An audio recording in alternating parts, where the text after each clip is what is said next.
बुलढाणा नगर परिषदेतील स्ट्रॉंग रूमवर police बंदोबस्तासह CCTV कॅमेऱ्याची करडी नजर।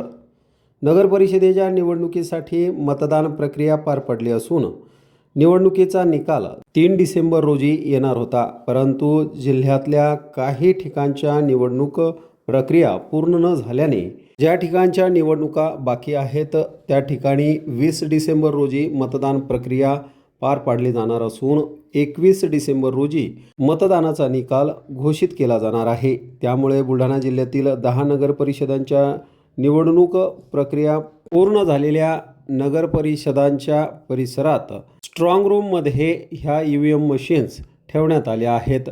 यावर पोलिसांचा कडा बंदोबस्त असून CCTV कॅमेऱ्यांची देखील करडी नजर या स्ट्रॉंग रूमवर आहे।